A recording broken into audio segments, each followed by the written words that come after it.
So this video tutorial is for flowchart or program flowchart. So flowchart is a diagram representing the logical sequence in which a combination of steps or operation is to be performed. It consists of labeled geometrical symbols that are interconnected. It also the visual representation of an algorithm. So it is also the blueprint of the program. So we have flowchart symbols, the terminal symbols or the oval. So it is used to designate the beginning and the end of the program. The input and output symbol or the parallelogram represent an instruction to an input or an output device. The processing symbol or the rectangle represent a group of program instructions that perform a processing function of the program, such as perform arithmetic operations. Division symbol or diamond denotes a point in the program where more than one path can be taken. The preparation symbol or the hexagon represent an instruction or group of instructions that will alter or modify the program's course of execution. It is commonly used to specify operations such as control, index register, initialization, switch setting, and indicating loops. We also have on-page connector or small circle, a non-processing symbol used to connect one part of a flowchart to another without drawing flow lines. Off-page connector or the small pentagon to designate entry to or exit from a page when a flowchart requires more than one page. The flow direction indicators or arrowheads used to show the direction of processing or data flow. These are added to flow lines if a flowchart appears confusing. It is layout. Arrowheads are not required when the logic flow is from top to bottom or from left to right. Flow lines, horizontal or vertical lines, used to show the reading order or sequence in which flowchart symbols are to be read. Flow lines are sometimes drawn with the arrowheads. The common accepted practice is to indicate an arrowhead if the logic flow is from right to left or from bottom to top. Ito naman yung mga arithmetic operators. So, plus for addition, minus for subtraction, asterisk for multiplication, slash for division, D for division integer, and mod for modulus or remainder. So, pwede rin na gamitin since we are using C# in actual programming, instead na word na mod ay we can use percent dahil yun yung symbol na ginagamit sa modulo sa C#. So paano ba yung mod na tinatawag? So para mas madaling maintindihan yung modulus ay parang babalik tayo sa elementary division. So for example, 10 divided by 4 ay kakaroon tayo ng 2.5 dapat. Pero kung elementary division ang mangyari, alam grade 3 or grade 2 division, magkakaroon tayo ng answer dito na 2 remainder 2. Okay? So, kapag ang ginamit natin ay mod, halimbawa 10% to 10% to, ang magiging answer lang sa kanya is yung remainder. So meaning ito ay 2. Kaya lang parehas to, kaya hindi, gawin natin itong isa pa. 10 modulo 3. So sa 10 modulo 3, ang answer diyan is 1. Dahil ang remainder niyan, pag dinivide is 1. So halimbawa is 21 percent 8. So anong answer natin? Ayan, kakaroon tayo ng 1. So 1 din ang remainder. Okay, so ganun ang modulus. So remainder ang kinukuha niya. Okay. So kung idadagdag natin siya sa PEMDAS, kasama siya ni MD. So diba, may PEMDAS. So kasama siya ni MD. So magiging tatlo na sila. So ito kasi yung hatian yan. So parenthesis or yung grouping symbol natin, exponent, multiplication, division, modulus, addition, and subtraction. So meaning itong tatlong ito ay parehas lang ang power nila, ang prioritization nila, ang precedence. So kung ano yung mauna sa equation or sa formula, yun ang una nating i-perform unless otherwise meron siyang grouping symbol like parenthesis. Yun. So yun yung sa modulus operator natin. So again, ang modulus operator ay remainder lang, at we can use percent as a symbol for modulus. And then relational operators, so we have less than, greater than, equal, less than or equal, greater than or equal, and not equal.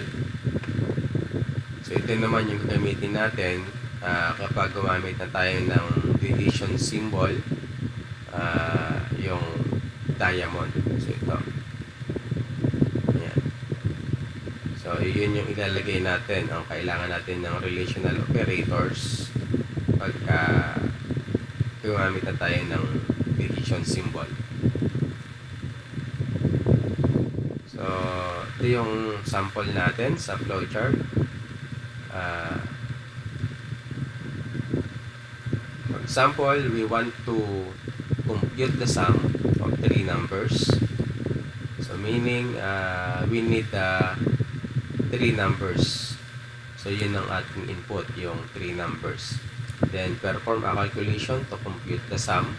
Yun naman yung process, yung ilalagay natin sa rectangle.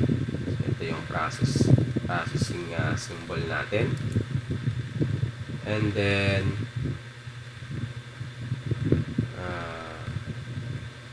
i-display natin yung computed sum. So since ang ating symbol for beginning and ending of program ay oval, so ito yung ating ilalagay, start. Then input, so since kailangan natin ng 3 numbers, kaya gumamit tayo ng parallelogram. So read N1, N2, N3. Pinagsama natin sa isa ng input-output symbol. Separated lang, basta separated lang ng comma yung mga variables natin. Yan. And then sunod sa kanya, after na makakuha tayo ng 3 numbers, we can now compute the sum of the 3 numbers. So kaya gumamit tayo ng variable sum is equal to N1 plus N2 plus N3. Then print the computed value of sum. So, gumamit din tayo ng parallelogram or the input-output symbol. Then, since nagawa na natin yung ating, nasolve na natin yung problem, which is i-display yung computed sum, pwede na tayong mag-end. So, kaya meron tayong oval doon to end the program. Yan. So, ito yung simulation, yung para mag-test natin kung tama yung program. So, start. So, let's say, ang in-input ni user sa N1 ay 11. Ang in-input ni user sa N2 ay 4. Ang in-input ni user sa N3 ay 7. So, pagpa-plusin niya yung 3 numbers na yon. So, ang computed area ang napalagay dito. Computed sum ay 22. So, 11, 22. Then, end. Ito lang, dapat ito ay sum. So, hindi na napalitan. Another example, compute the area of a rectangle. The program must ask since rectangle yan, ang kailangan nating i-output is area. So, ang kailangan natin sa input ay length at width ng rectangle. So, after na makapag-input siya ng length and width, we can now compute the area and display the computed area. So, again, start tayo and then input the length and width using input-output symbol. Then, compute the area using the process symbol na rectangle. So, area is equal to length times width. Then, print the computed area. So, magagamit na naman tayo ng parallelogram or the input-output symbol. And then, after displaying the computed area, ay pwede na tayong mag-end. Yun. So, ito yung simulation. So, let's say ang in-input natin sa length ay 10. Ang width ay 5. So, 10 times 5 is equal to 50. So, ang computed area is 50. So, yun ang madi-display. So, yun yung sa simple flowchart. So, proceed tayo sa flowchart with decision symbol. So, ganun pa rin. For example, a program might be written to accept grade and print failed if the grade is less than 75. Otherwise, print pass. So, meaning, kailangan natin ng grade as input. And then, kapag nakapag-input na tayo, i-condition natin na kapag yung inputted grade is less than 75, ang ipiprint niyang remarks is failed. Kapag naman hindi, ay ipiprint natin ay pass. So, start tayo. Then, read grade. Then, meron na tayo ditong division symbol or diamond. At lalagyan natin ng relational operator is grade less than 75 kung ano nakalagay natin dito. Kasi nakalagay dito, if grade is less than 75. So, yung nakalagay na natin dito, kinonvert na lang natin sa symbol, sa symbol ng less than. So, is grade less than 75. So, if yes, print fail. So, nakalagay doon. So, kapag ang ating ipiprint ay text, words, or phrases, or phrase, ay naka-enclose dapat siya sa quotation. Pero kung variable ang gusto nating i-display, yung value niya, value ng variable natin ang gusto nating i-display, hindi natin lalagyan ng double quotation. So again, maglalagay tayo ng double quotation kung text or words or sentence yung ating i-display. So katulad nito. So since ang gusto nating i-display talaga is yung failed na remarks or past na remarks, kaya quoted siya, naka-include siya sa double quotation. And then end. So kapag naman nag-no, ibig sabihin ang grade na in-input mo ay mag-no lang siya kung ang grade na in-input mo ay greater than or equal sa 75. So once na halimbawa ang in-input mo ay 75, eh dito siya pupasok sa no. Dahil 75 is not less than 75. So dito siya papasok sa no at ang ipiprint niya ngayon ay pass. Then after printing the remarks na pass ay mag-e-end na siya. Ganun. So ito yung simulation. Start grade is 87. So is 87 less than 75? Since no, mapiprint ay pass. Okay. So next example.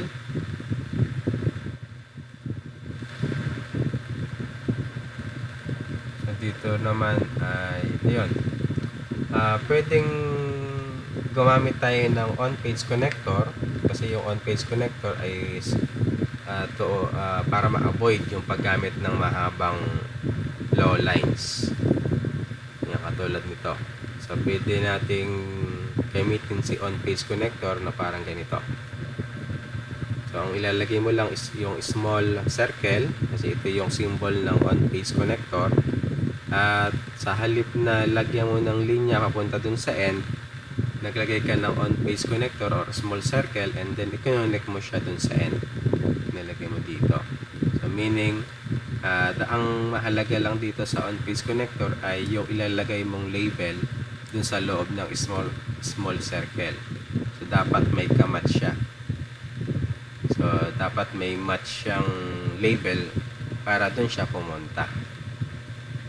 Ayan. So, yung A ay parang nag-go to A ka.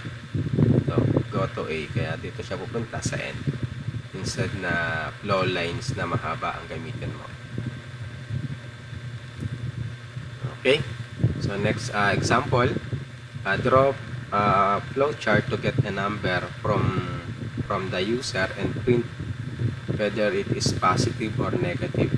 So the program must ask the user for a number, and then if a number is less than 0, then print negative, otherwise print positive. So meaning, magka-accept siya ng number, and then kapag less than 0 ang in-input ni user, ang mapiprint na text ay negative. So kung hindi naman, ay di mapiprint sa kanya is positive. So start tayo, then read num. So ito yung variable natin ginamit para to accept number. And then is num less than 0? If yes, magpiprint siya ng negative. So since yung ating word na negative ay word talaga na gusto natin i-display, kaya quoted din siya. Sabihin, ito mismong word na ito ang mag-display sa screen. Unlike before na sa mga naon nating example, katulad dito, ang mag-display dito is yung computed value na area, hindi yung word na area. Kung anong value ni area dito. Okay?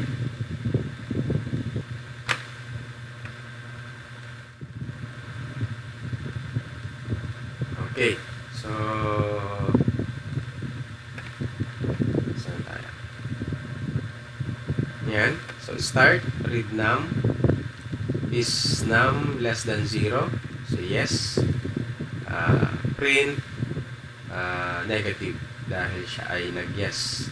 Sabihin ay less than 0 yung number na in-input ni user. And then end. Kapag naman nag-no siya, dito siya pupunta sa left. Ang ipiprint niya is positive, and then we use on-phase connector, ibig sabihin magbo-bottom A siya, which is ang A natin ay mag-end na. Okay, so lagi nyo lang ilalagay, kahit saan natin ilagay yung yes at saka ang no, ang mahalaga doon is tama yung mapaglagyan mo, tama yung gagawin niya. Okay, so katulad nito, pag nagbaligtad, yung lagay mo ng yes, pero ang na-print, alba, dito mo nilagay yung no, pero ang nakalagay pa rin na output ay negative. So magmamali na yung kanyang result. So kung halimbawa dito mo nilagay yung yes, dapat kasama din yung kanyang gagawin. So wala kasing specific na side yung yes at saka no. So depende kung saan mo ilagay. Basta ang mahalaga doon is tama yung ipaprocess pa rin niya. Another example. So, gawa na lang tayo siguro dito. Ang third problem natin ay gusto nating malaman kung yung bang ating kung ang number ay even or odd. Sabi diyan, draw a flowchart to get a number from the user and print whether it is even or odd. So the program must ask the user for a number. If a number divided by 2 is 0 remainder, then print even, otherwise print odd. So meaning, malalaman lang natin na yung number na in-input ni user ay even kung pag i-divide natin sa 2 ay walang remainder. So, ibig sabihin, ang gagamitin nating operator ay hindi divide, kundi modulus, para remainder agad ang kukuhanin niya. So, once na 0 yung remainder niya, ang dapat na i-print niya ay even. Pero kung may remainder siya, kung greater than sa 0 yung kanyang remainder, ay siya, ibig sabihin ay odd number. So, pakita ko kung paano gamitin si Microsoft Word, kung paano gamitin sa paggawa ng flowchart. Ano? Although meron namang mga specific application na pwedeng paggawan, but since ang Microsoft Word ang rated lagi sa ating computer, kaya dito na lang ipapakita ko. Okay. So pagka maggawa tayo, i-enter na agad natin para hindi tayo mahirap mag-move dun sa mga shapes or sa mga symbols na i-add natin. So control A natin para mag-no spacing siya. So kasi pag normal, pag nag-type ka, ang mga text mo ay nagdo-double space na rin. So mas maganda ay no spacing para yung text mo ay single space. And then basta itong problem na ito is i-print niya. Okay na lang natin. Draw a flowchart. Yan.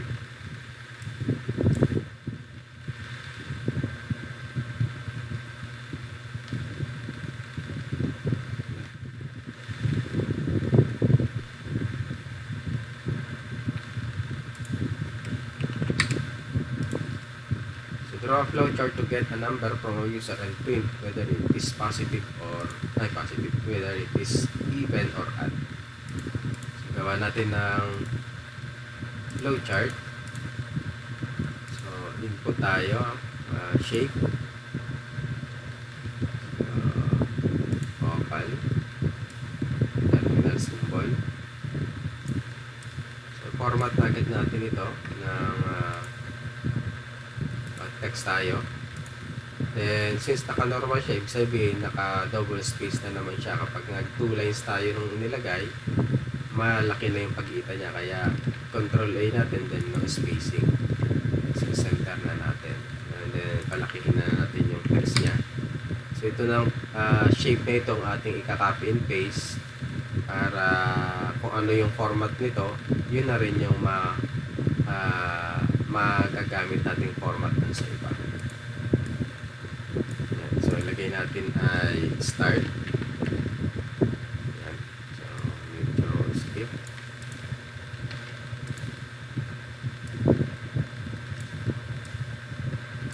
Yan. So, sunod sa kanya ay mag-i-input daw siya ng number. So, isa lang na number. So, Control C ko, Control V to copy and paste this symbol, the terminal symbol.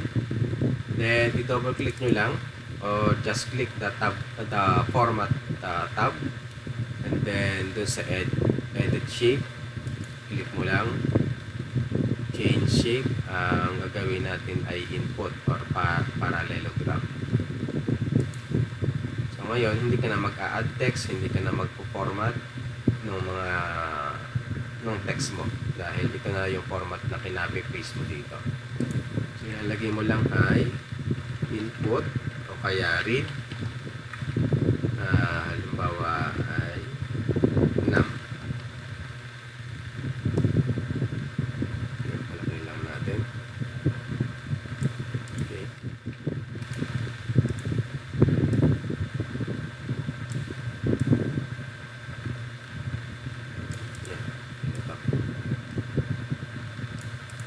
Okay. So next ay tapos na kaya natin ang input.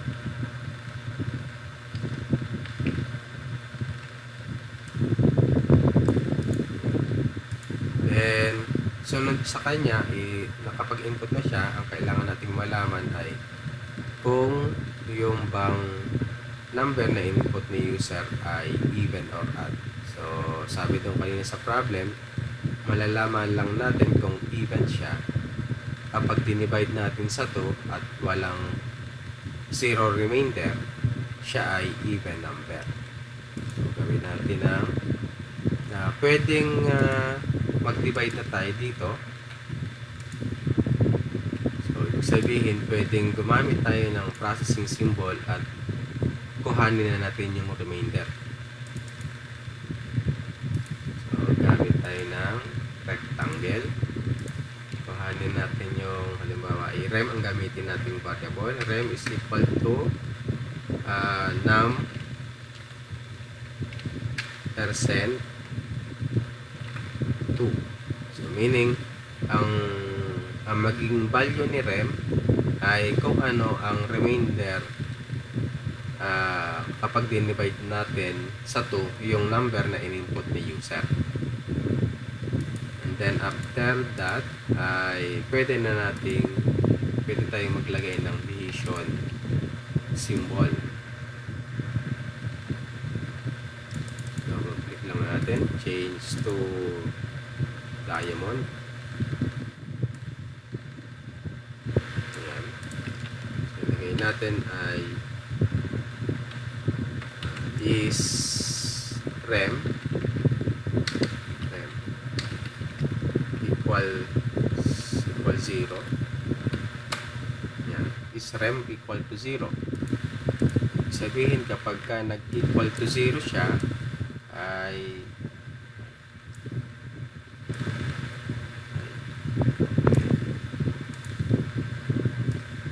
even yung ating number. So print lang natin, print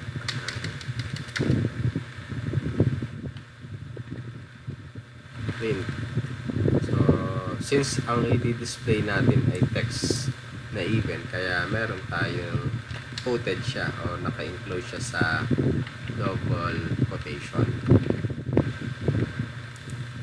Ito ay pagka yes. So gamit lang tayo ng text box para makapaglagay tayo dito ng yes. So tatanggalan lang natin ng outline at saka ng background kasi pag inilagay natin dito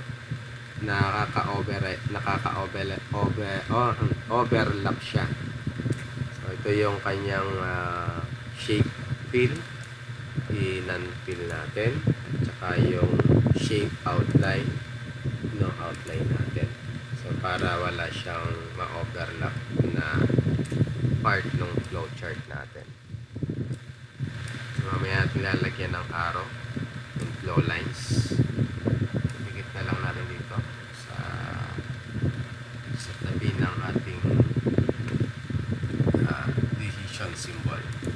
So, copy-paste na lang natin para sa no, and ilagay natin dito.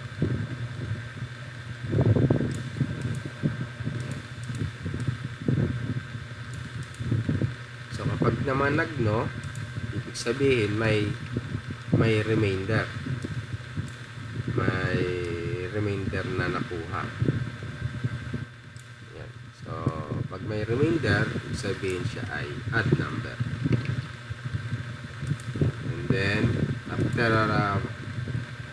determining the number kung siya ay even or odd, pwede na siyang mag-end. So, end. Lagyan na lang natin ng mga flow lines and arrowheads.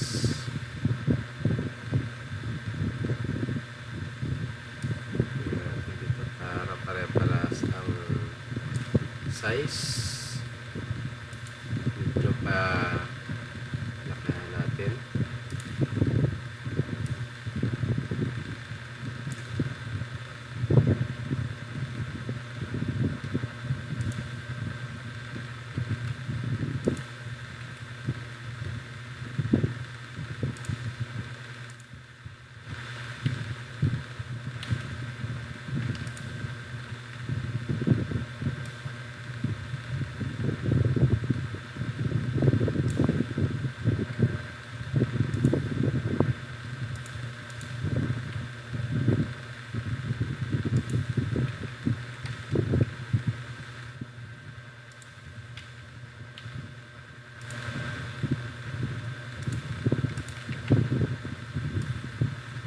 Isa.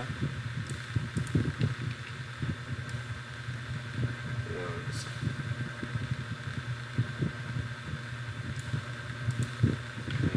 Natin to.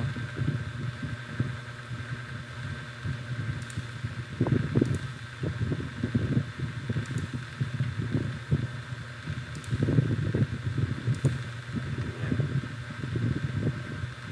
Dito yung isa.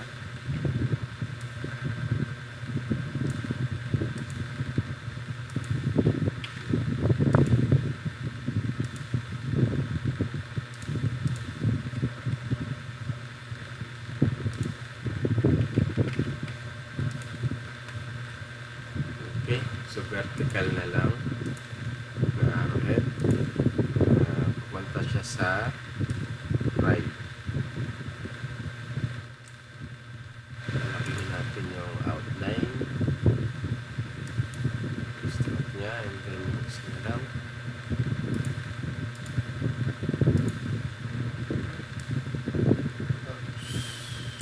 Yan.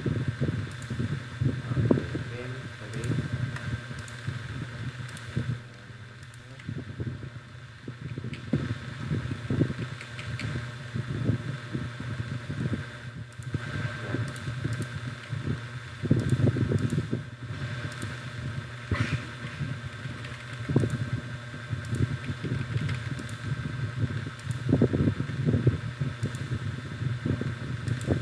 okay, so ang kailangan natin ngayon ay on-page connector or small circle.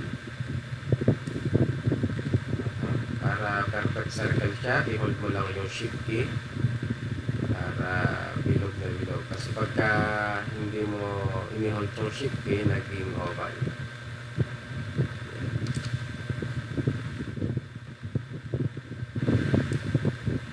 Then, text ka. Kung anong ilagay mo diyan, halimbawa ay si X ang ilagay natin. So, sabihin si X ay papunta dito. Lagyan na lang natin ng another flow lines with arrowheads.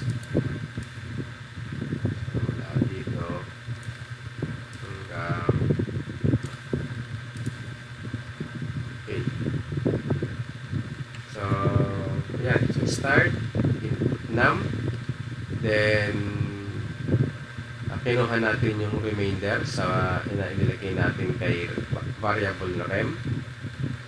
Inilagay natin num percent or modulo 2, and then si rem ay itinest natin kung equal to 0. Kapag nag-equal siya 0, ipiprint niya yung even na word.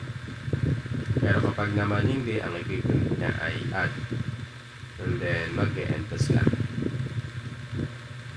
Ayun. So, ganun lang maggawa ng flowchart with decision symbol. So, dalawang symbol ang discuss ko ngayon, yung decision symbol at saka yung on-page connector. Magbibigay na lang ako ng activity for this topic. Okay, so yun, or pwede rin naman na ganito yung gawin natin. Pwede hindi na tayo maglagay ng processing symbol dito. Pwedeng dito na natin ilagay yung num mod 2 equals 0. So, katulad nito. So, dito na natin ilagay. Wala, ni-remove na or tinanggal na yung processing symbol dito. So, sa halip na i-variable pa natin ito na yung nilagay natin dito. So, itong operation na to, i-redirect na natin sa decision symbol. Parang ito na rin yun. So, is num mod 2 equal to 0. So, di ba, ito na yung ginawa natin. Ang nakita nyo lang dun sa example ko ay percent, pero ito na rin yung modulus.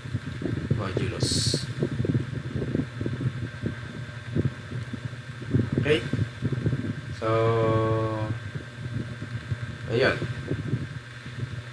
The next example ay mag-accept naman siya ng 2 numbers. And then, ang i-output niya ay yung smaller number. Okay? So, start tayo and then read N1 and 2 since kailangan natin ng 2 numbers as input. And then, sa condition is N1 less than ang gagamitin natin dahil ang kailangan nating hanapin ay smaller number. Kung bigger number ang hinahanap natin ay di greater than yung ating dapat gamitin na relational operator dito. So, but for this problem ay smaller number, so less than yung ating gamitin.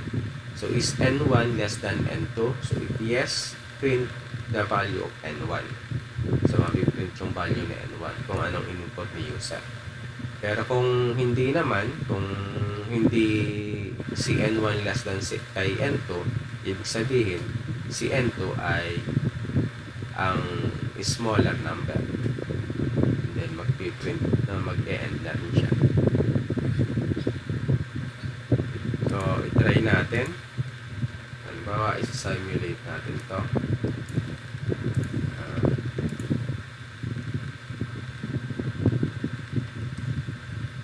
So, halimbawa, may variable tayo N1.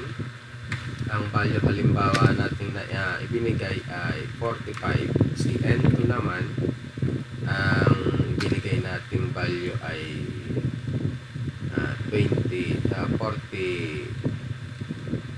47. Ayan. Yan natin 43. Ayan. So, sabihin si N1 ay 45, si N2 ay 43. Is N1 less than N2 or is 45 less than 43?